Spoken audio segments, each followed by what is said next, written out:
Hey, what is going on, everyone? I've gotten a lot of questions asking me how to use the indicator, so here's another video for you guys to make it a little bit easier.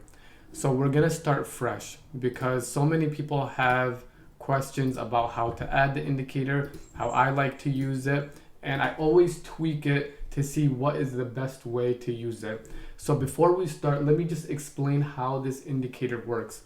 So just say we're using the 1 month indicator. What it's doing is it is finding the highs and the lows. So this is the high of the 1 month, and this is the low of this month. So in the month of May, the price has the lowest it's been was 403, and the highest it's been is 419. So it's finding this candle, these areas, and it's doing the same thing for every prior month. If you put it on 1 week settings, it's doing the same thing, but with the weekly candles. And if you have it on 1 day, it's doing this, but with the previous 10-day candles. Now that we got that out of the way, because I'm always getting that question.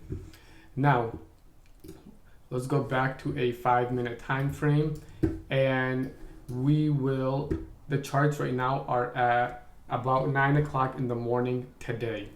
What I would do is I go to indicators, and this is the indicator right here. So obviously I have the paid version of TradingView, so I can add multiple indicators. So what I would do is I add 3 of them. Okay, and then I go to the settings of each one. So I go to the settings, I go to input, and for the first one I take it to 6 months, and I take the buffer a little lower so the lines are not very big.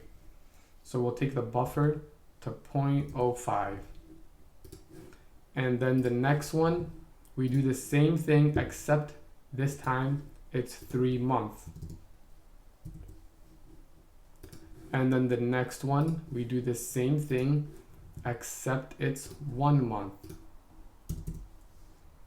And if you like, you can also add 1 week. But below 1 week, I feel like you will be getting too many zones and it'll be confusing. I'll show you an example. For example, you take it to 1 hour or something. Because I have people who say, hey, I like to take it to 1 hour. And I don't know what zones they're seeing, because you take it to 1 hour and you get something like this, because it's finding the highs and lows of every hourly candle. That's too much. You take it to 1 month, and we all know that higher time frames are better anyways. So the highest I would ever go, or the lowest I would ever go, is 1 week.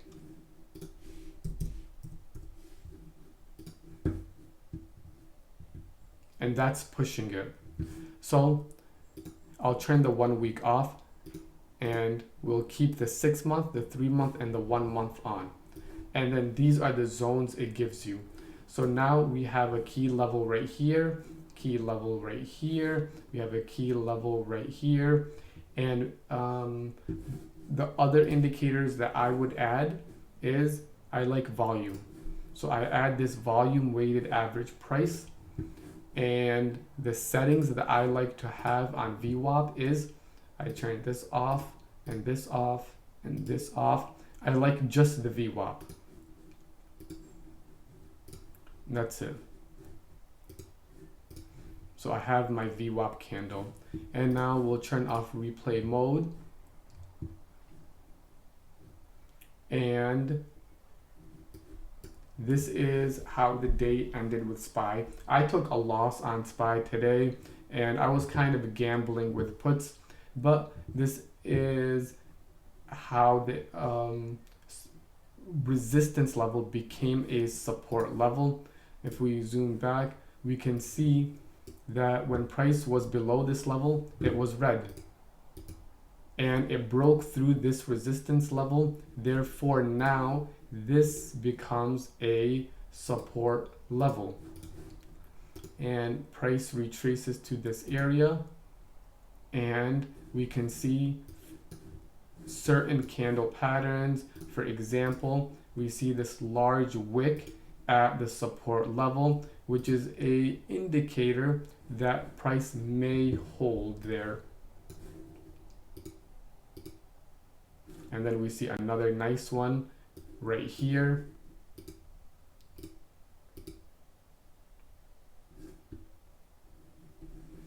And it looks like SPY had a very, very bullish day. I kind of fell asleep after I put my position in, but it hit my stop loss. So that's basically how I use the indicator, and we can check it with other examples as well. Let's see, NVIDIA, for example. We can see how price reacted. It came to the resistance level and it broke through, came back, found support, and then this is why I use VWAP as well for a second confirmation. So it found support at the support area and at VWAP, and then price ran up again. VWAP is probably one of the best indicators to add to any supply and demand trading style. So that is all, guys. I have this question asked to me so much, so this is the answer. You add your indicators. The buffer just measures this, the size of this. So if the buffer was 5,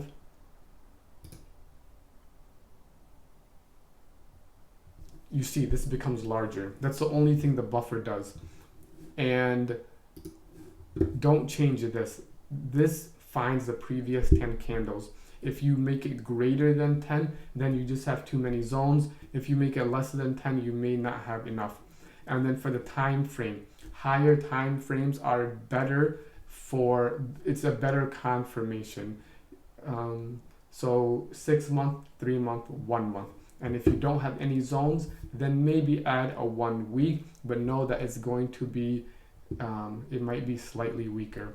So that is all for this video, guys. If you have any questions, just DM me. And if the indicator has expired for you, also message me and I can get that fixed for you. All right, guys. Peace.